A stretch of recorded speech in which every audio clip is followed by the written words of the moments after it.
Hi, let's get going on lesson 6.5, and this is a rather lengthy video because it's algebra oriented, and you're taking a class that we've kind of done a geometry chapter. Now we're working on an algebra chapter, and I have no way of knowing what your real background is, so I'm trying to go through as much of this as possible. Please email me if you need some additional help, and maybe you can fast forward a little bit if you understand part of this, but there might be some key information. So what we're going to do is multiply binomials. So if we could think of a binomial as 2 terms times 2 terms, which I'm not reading these slides to you. What's going to happen is we know how to take one term and distribute it.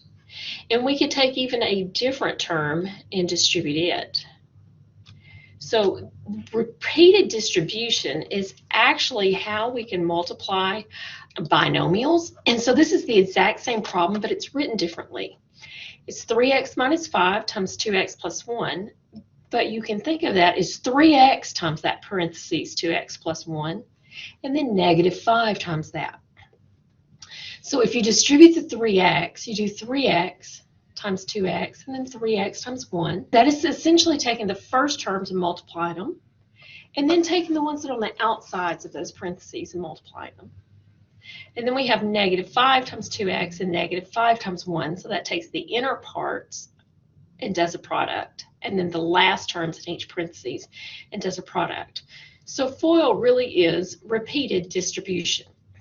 So here we're going to do this a few times. So again, I'm focusing in on the x, and as I distribute the x, I won't draw these lines every time, but if I distribute the x, that gives me x squared plus 3x. And then distribute this negative 5, so you get negative 5x minus 15. Notice that these middle terms are like terms, so they will combine, and that's not unusual. We would expect that to happen if our binomials were the same type of binomials when we started. So 3x minus 5x is negative 2x minus 15, and that's our answer. So I'm not going to draw the little arrows here, but I am focusing on the 2x. Totally ignore this negative 5 for a minute. 2x times that second parentheses. So I get 2x squared plus 6x, because it was 2x times 3 at that last part. Then we take negative 5 and distribute it. So negative 5 times x is negative 5x.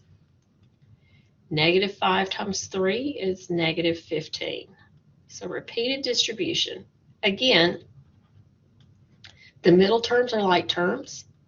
So 2x squared plus x, because 6x minus 5x is just the 1x minus 15.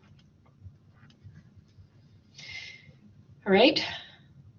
Again, we're just going to kind of keep going and get the hang of this. So first, doing the same thing, I'm just referring to it differently now. Outside,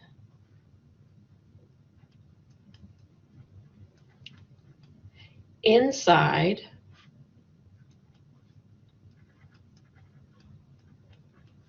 last, and combine the outside and inside. Combine those like terms. So I have 12x squared.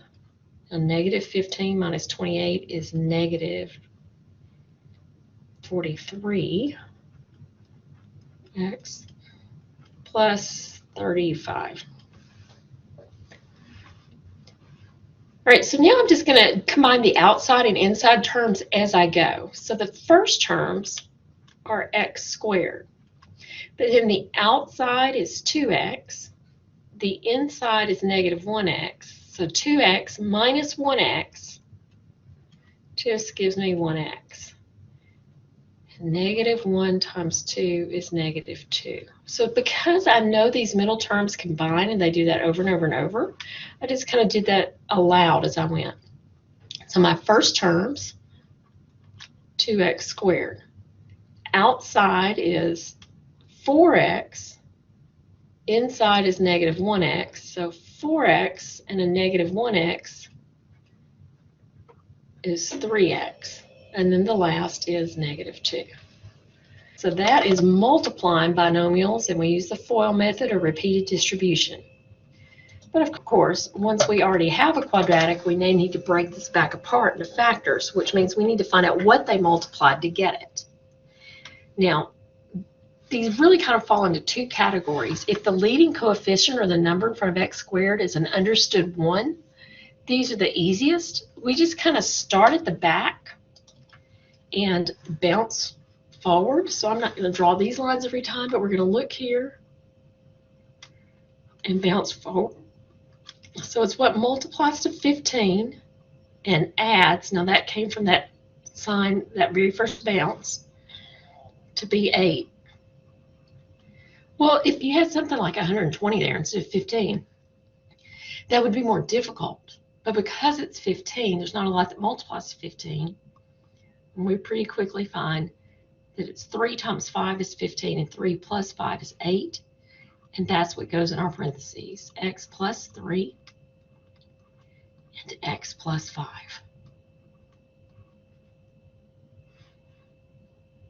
Now we're going to do this, practice this on quite a few of them. And again, this has to do with, I don't know how familiar you are with this. So I know that many students in high school struggle with learning to factor because there's different methods that can be taught, and there's just a lot more going on. So I'm just going to go through this quite a few times. We have what multiplies to 45 and adds to negative 14. Well, if it's going to give me a positive number here, the signs have to both be positive or both be negative. But if I needed to add to a negative 14, there you go, it's got to be a negative. So now just quickly start going through. Some of you might intuitively know it, but you don't have to. You can just start going through things that multiply to this. So 1 times 45, 2 doesn't go, 3 times 15, 4 doesn't go, 5 times 9, and bam, that's it. So negative 5 and negative 9 are those magic numbers. Negative 5 times negative 9 is positive 45, but if I add them, I get negative 14. So that is x minus 5 and x minus 9. So now what multiplies to 32 adds to give me negative 8. If it's going to add to a negative, they have to both be negative. So 1 and 32, 2 and 16, 3 and, nope, didn't go, 4 and 8, 5, nope, 6, nope, 7, nope, 8 and 4, nope. But notice I said 4 and 8 didn't work, and then I kept going through just straight up the list until I ran to 8 to 4. So once you, I call that running into yourself. Once you get back to those same factors, you've tried everything that's possible there. This one does not factor. It doesn't mean we couldn't solve it, but you cannot solve it by factoring. It does not factor. So not everything factors. What multiplies to 6 and adds to 5? Well, what multiplies to 6? 1 and 6 are 2 and 3. But if we need to add to 5, it's got to be 2 and 3. So then we have x plus 2 and x plus 3. Now notice these have negatives. That really means you can put a 44 here or a negative 44, but the key thing is that means it has to subtract to give you that middle number. And whether or not middle number is positive or negative, they happen to be negative here, but that doesn't really matter. It's just that it's got to subtract to give us that middle number. So here, what multiplies to 44, negative 44, the fact that it's negative also means that one of these is going to be a positive number and my other one's going to be negative, and we're going to count the one that has the minus in front of it as the negative number. So I can think 1 and 44, 2 and 22, 3 doesn't go, 4 and 11, and bam. 4 minus 11 is negative 7, but if I multiply 4 times negative 11, I get negative 44. So I have x plus 4 and x minus 11. Okay, multiplies to negative 15, has to subtract to give me negative 2. 1 and 15. 2 doesn't go. 3 and 5. Well, 3 minus 5. 3 times negative 5, negative 15, but when I subtract, I get negative 2. X plus 3, x minus 5. The last one on this, negative 90, it has to subtract to equal negative 1. There's quite a few things that go through that. You might hit on this one faster if you didn't start at the very beginning. You will get it, though, if you just do 1 and 90, 2 and 45, and keep going through. But it's 9 and 10. 9 minus 10 is negative 1, and 9 times negative 10 is negative 90. So x plus 9 and x minus 10. Now that figuring out what numbers goes in these boxes is the part that slows people down, so don't be too discouraged if that's just where you have to slow down and think. There's not a lot of writing there, and it seems like that's the way algebra works. You're either writing a lot of stuff out or you have to think harder. Now, if they have a number in the front besides a 1, then there's a little bit extra we have to do. And so this diagram I have here is probably the explanation I could give in the shortest way. And you'll want to take a picture of that or kind of jot it down somewhere. And it points out that if we start off with multiplying a number n, if there's a number in front of a, then you multiply it n. And then we have one extra step here of taking it out. So on this one, again, we won't write these steps all the time. You have to start by saying, okay, 2 times 30, and that gives me 60. And then I need what multiplies to 60 but adds to negative 17. So that part is the same. It's got to add to give me a negative 17.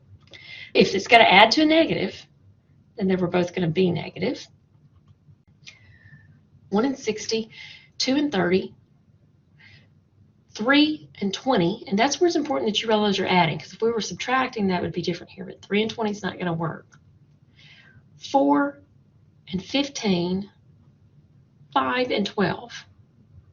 And 5 and 12 are the key numbers. Again, you just have to play with that with the calculator. It's very common for it to take a minute or two to kind of practice and figure out what numbers those are. Then because we had that first number that we put in at the beginning, you also have to put it underneath. Now this second little dot here on your steps, this second sentence says put them over A and reduce. So negative 5 over 2 does not reduce. But negative 12 over 2 reduces to just negative 6. So if you have a bottom number, the bottom number will swing up to the front of the parentheses. So we have 2x minus 5 to take care of this negative 5 over 2. And then the negative 6 works just like it did on the previous screen. So again, make sure you have a note of that because that's not printed on all of them, but we're going to go through a couple of these. So we start off, we have our A number that's not a 1. So we have 2 times negative 3. 2 times negative 3 is negative 6. And then we've got to bounce back, so it's got to subtract to equal 5. So what multiplies if I do 6 minus 1? That's what's going to give me 5, but 6 times negative 1 is negative 6. Since it did have a lead coefficient of 2, I need to put both of those over 2. I need to reduce this one where I can, so this first one reduces to 3. The second one doesn't reduce, but I'm going to swing that bottom number up to the front in my parentheses. So for the first one, I have an x plus 3. And for the second one, I have 2x minus 1. All right, one more. 6 times 4 is 24. What multiplies to 24, but now we've got to bounce back, but adds to give me negative 11. So you just kind of go through 124, 2, and 12. Oh, 3 and 8 would give me 11. If I need them to be negative, I make both of those negative. Put them both over 6. reduce. I can divide that first fraction by 3, so that'll be negative 1/2. The second fraction I can divide by 2, and I get negative 4/3. Bottoms up for both of them. So that's 2x minus 1. Bottom goes up to the front. And 3x minus 4. And of course, if you're not confident, which, you know, the more practice you get, the more confident, but certainly you can FOIL these together and check. 2x times 3x, yes, that's 6x squared. Outside, that would be negative 8x. Inside is negative 3x. So negative 8x, negative 3x is my negative 11x. And then negative 1 times negative 4 is positive 4. The reason we do this is we use factoring a lot in solving quadratics.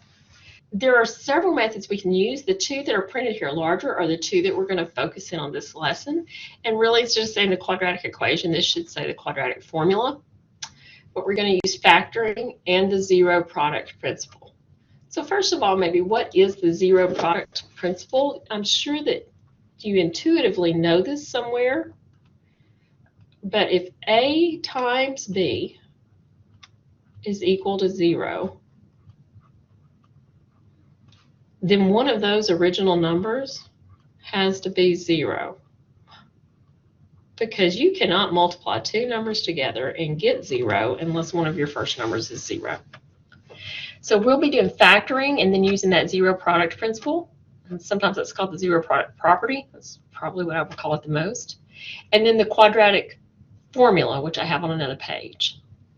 So one last little bit on this page is instructions can sound different, but actually want you to do the same thing.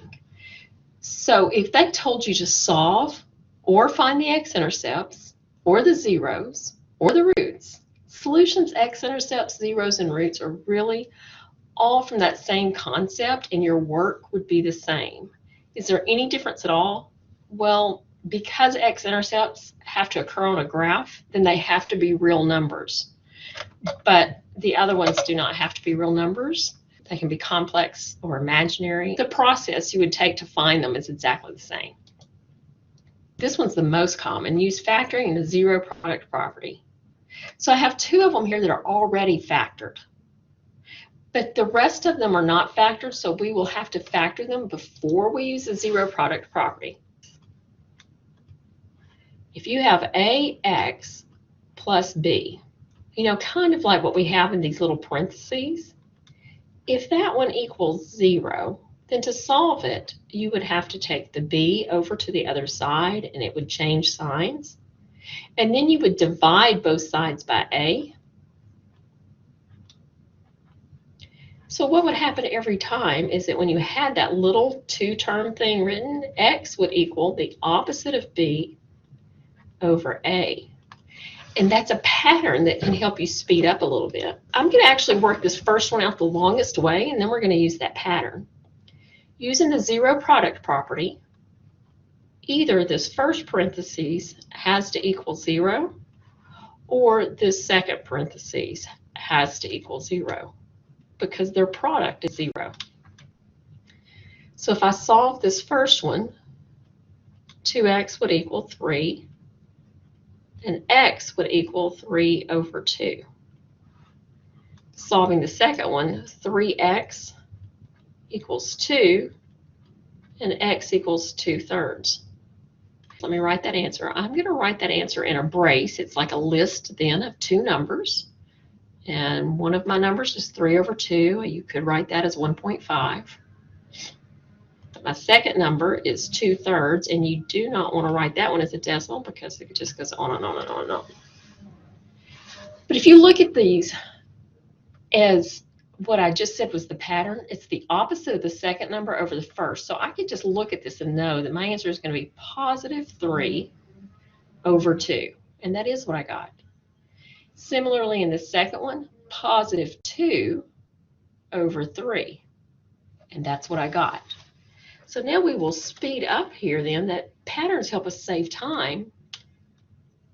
I can look at this factored form and know that my answer is going to be positive 2 over 5. And this one, my answer will be negative 3 over 2. You can write them out separately. The first parentheses equals 0 or the second parentheses equals 0. But that pattern is always going to occur. So now we need to do some factoring. So factoring, I went into quite a bit on the previous page, so I'm just going to put some little notes here, and you should know what I'm referring to. What multiplies to negative 20, but has to subtract to give me negative 8. 2 minus 10. 2 minus 10 is negative 8. 2 times negative 10, negative 20. So that means my parentheses are x plus 2, x minus 10. So now I'm ready to use what I was just doing before. If x plus 2 is equal to 0, then x has to be negative 2. If x minus 10 is equal to 0, x must be 10.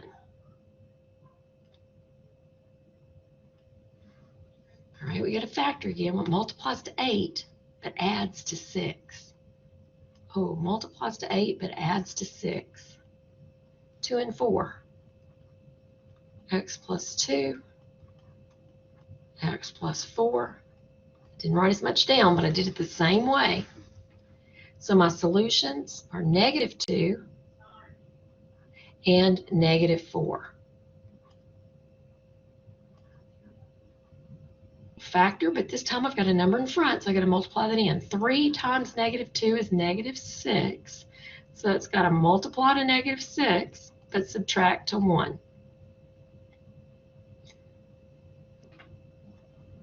3 times negative 2 is negative 6, but 3 minus 2 is 1.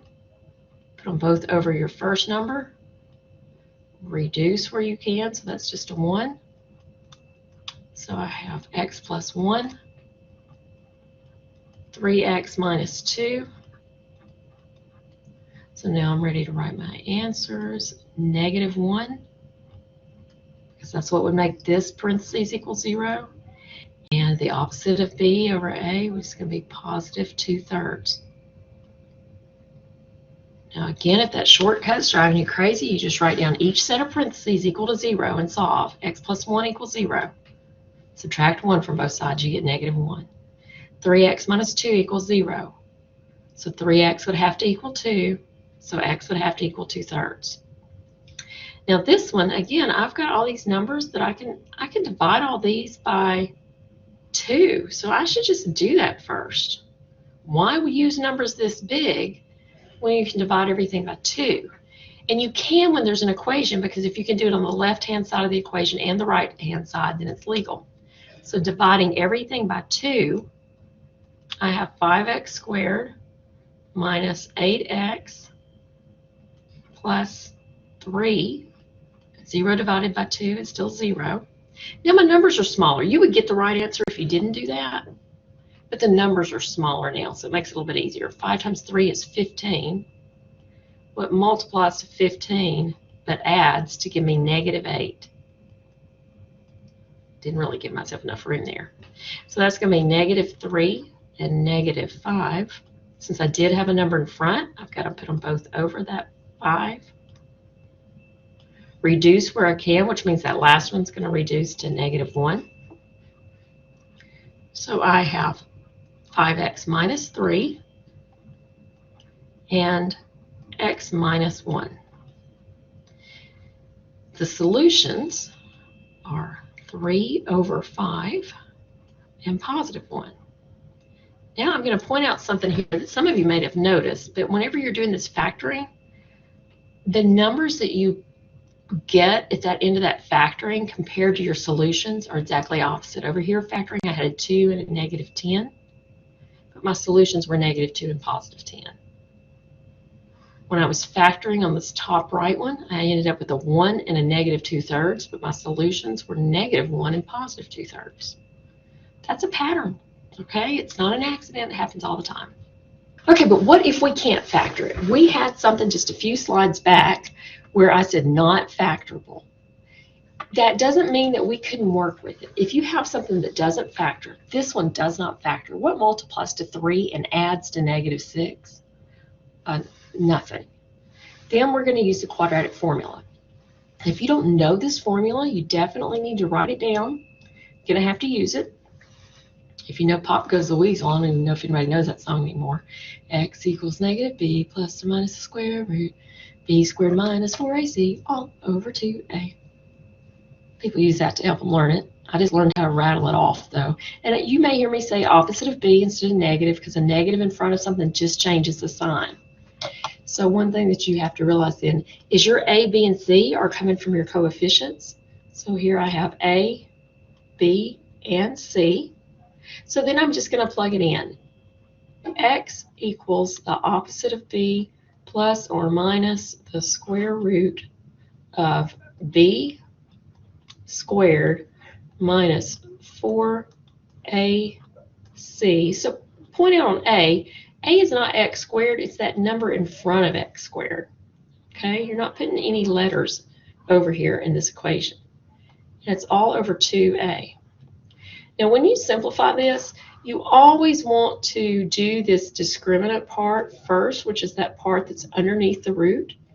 So you could take this part and punch it into your calculator from left to right just as I have it. But these parentheses around that negative number are very important. It's best, if you're not sure, just get in the habit of putting the parentheses, because if they're important and you leave them off, it's going to mess you up. If they're not important but you put them anyway, it will not hurt. But I'm just going to do this out loud. So -6 squared is 36. 4 times 1 times 3 is 12. So 36 minus 12 is 24. So now this becomes 6 plus or minus the square root of 24 all over 2. Now, if they told us to use an approximation, you could just punch that into a calculator and get a decimal, but they probably won't. So you have to simplify that. There's more than one way to do it, but for the sake of being as easy as possible, I'm going to say think about what 24 is, what times what, where one of those things has a square root. So instead of 24, I could say, well, this is 4 times 6. Then the 4 part actually has a square root. So I can say 6 plus or minus the square root of 4, which is 2. And the square root of 6 doesn't work well. It's still all over 2. Now, a common mistake you don't want to make is marking out those 2's. That 2 is not under just that one part of it. It's under both parts of it. So you have to reduce it with each of them if you're going to reduce it. So 2 divides into 6. That's 3. And then the 2 with the 2 will cancel and just leave root 6. This is the answer, although it's really 2 answers because you have 3 plus the square root of 6 and 3 minus the square root of 6. So there's 2 answers.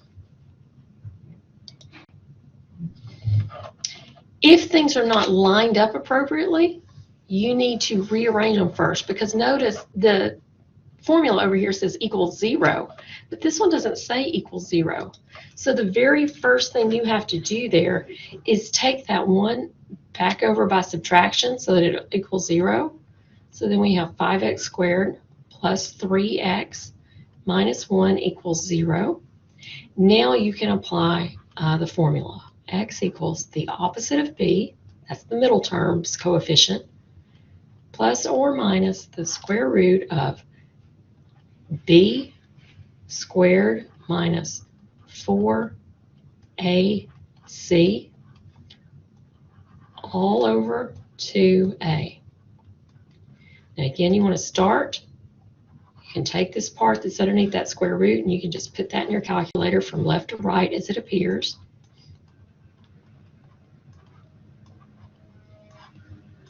So let me see what that is, and I'll write it underneath there. So that's 9. 4 times 5 is 20. But then we've got this negative times that negative makes it positive. So 9 plus 20 is 29. And that answer is correct, and nothing reduces because the square root of 29, 29 is a prime number, it doesn't break apart. But you could write it a little bit differently if you wanted to. You could say -3/10 plus root 29 over 10. And of course, we could have a minus root 29 over 10. So even written like this, that represents two different answers.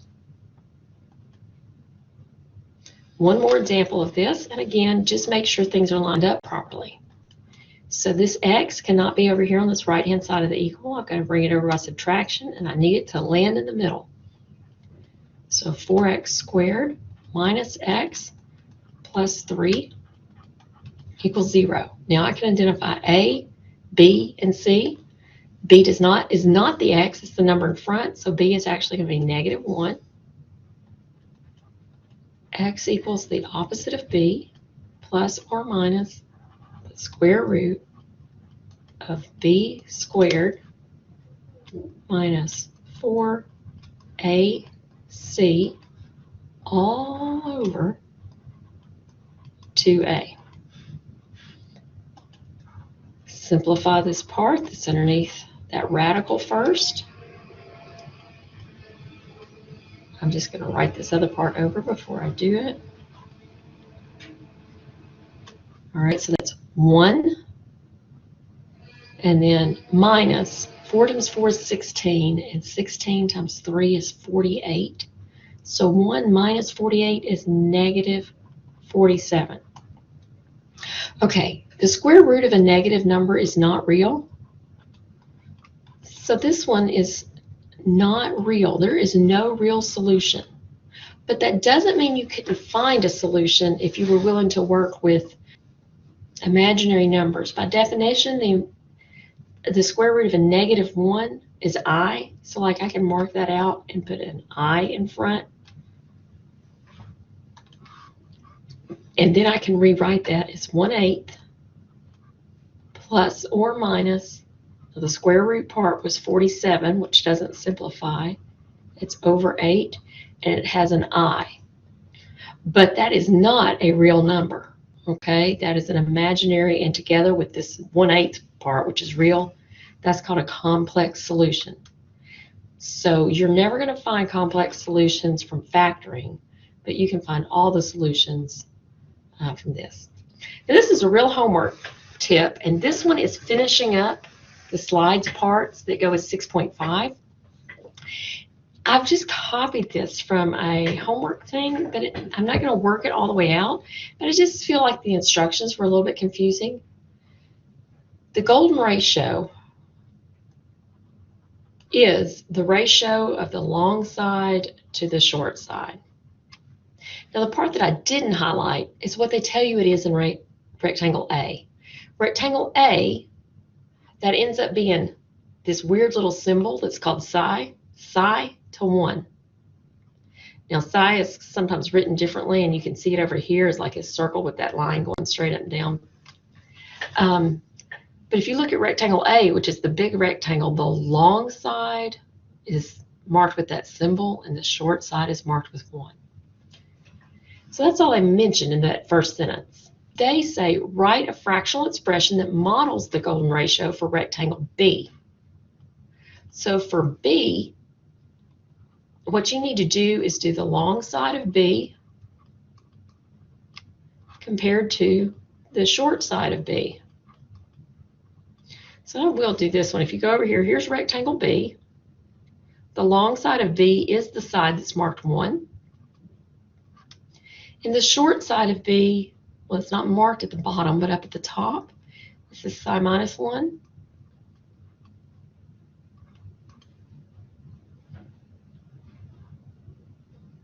This is the answer for part A.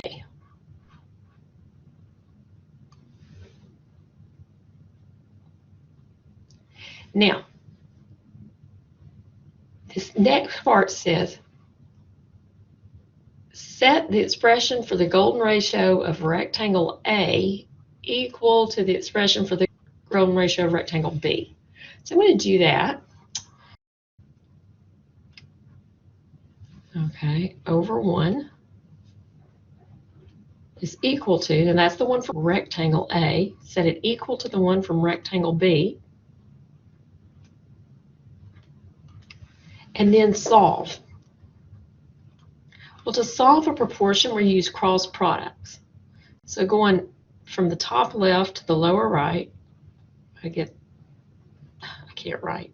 That times that minus 1 is equal to 1. Then distribute.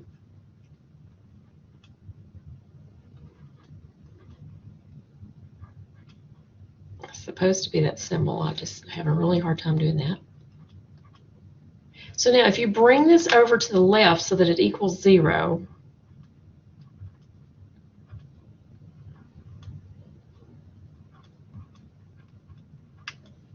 this is a quadratic. You can solve this. I'm not finishing this problem. This is a homework problem. You can solve this, though, using a quadratic formula. So that was just to help you up to get you going on that.